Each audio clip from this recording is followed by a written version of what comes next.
if at some point in your life, you have to work with people where you feel a bit insecure.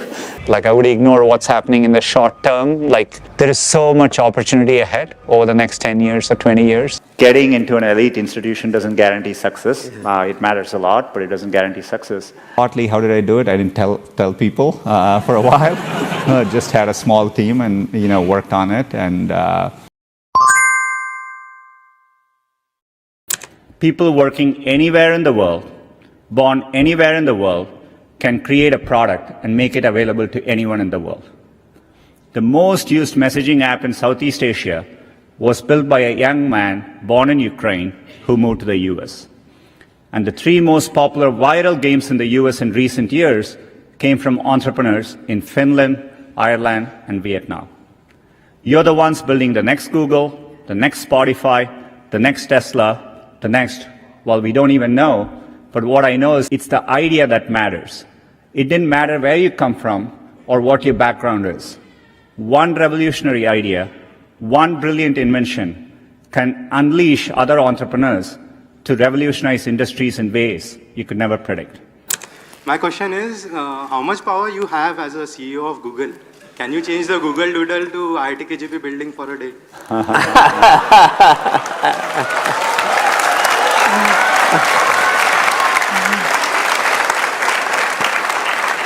I'm going to send a message to the team.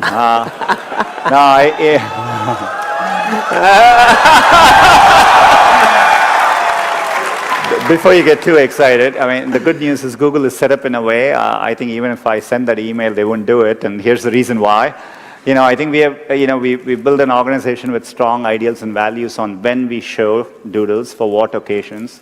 And it's less about what I want to happen as much as, we have a set of rules to go by. Last time Eric was our CEO, Eric Schmidt, and, I remember him being angry once and say, because he realized we were trying to build a browser, and he was like, do you know what it takes to build a browser? It takes because he had gone through the browser battles. He definitely didn't, was hesitant for us to do it. Partly, how did I do it? I didn't tell people for a while. Just had a small team and, worked on it. And only when we had something to show, we had a chance to show the product, and that got people excited. And so, but it is, it's a good lesson. I think if you have a set of committed people, passionate people, you can achieve, even I couldn't have foreseen what it would eventually become, but shows the power of a small group of committed people. You will have many opportunities to reinvent yourself, and so so I think it's worthwhile taking risks and trying to do something you're really excited by. And if the first attempt you don't do it, you can try again, and things tend to work out in the long run. You will make the world better in your own way, even if you don't know exactly how. The important thing is to be open-minded so that you can find what you love. For me, it was technology. The more access my family had to technology, the better our lives got. So when I graduated, I knew I wanted to do something to bring technology to as many others as possible. The only thing that got me from there to here, other than luck, was a deep passion for technology and an open mind. So take the time to find the thing that excites you more than anything else in the world.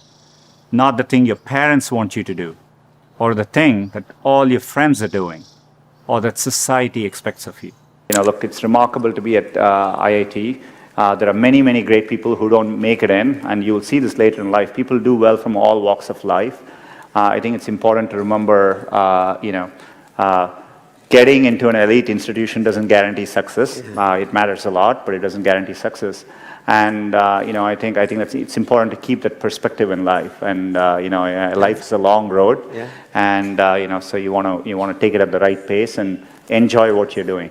If at some point in your life, you have to work with people where you feel a bit insecure, right? That's essential, because that means you're working with people who are better than you and who are pushing you, right? And so I always encourage, if you actually feel very secure in what you do, that means you're doing something comfortable and you're not pushing yourself. And so there are many, many times I've felt working with people in a group, am I doing enough? These people seem much better than me, and I think that's an inherent part of learning.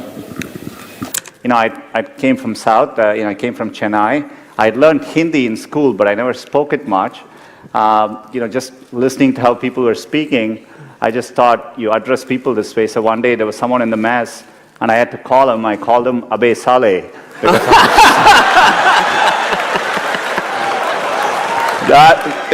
That's how, in my first couple of weeks, I thought you call people that way. It required,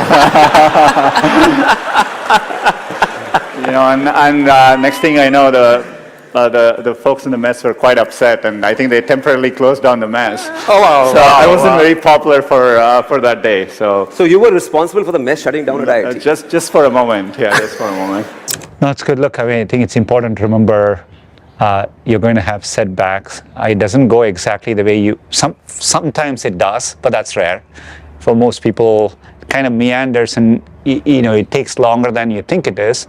And as I said earlier to young entrepreneurs, there's no better time to be a young entrepreneur. Like, I would ignore what's happening in the short term. Like, there is so much opportunity ahead over the next 10 years or 20 years. I think to creators, there's no better time to be a creator. What is it that drives innovation at Google? I think we've always had an ambitious approach to it. We call it internally as 10x or moonshots. We try to work on things which, the criteria we think is we want to work on things which people will use every day. Mm-hmm. It will apply to billions of people, and it solves a real problem for them. So that's the bar. So anything we try to do, we think of it that way. And so we aim high. We try to use deep computer science to anything we approach so that we can have a differentiated approach to solving it. And you want to aim high enough that you fail, a few times. I think that's the natural part of the process. In fact, Larry used to say, if you work on really difficult things, you're better off because you have no competition. Others aren't working on that difficult a problem. And even if you fail, you end up doing something great in the process. And so I think that's the philosophy which has guided us all through these years.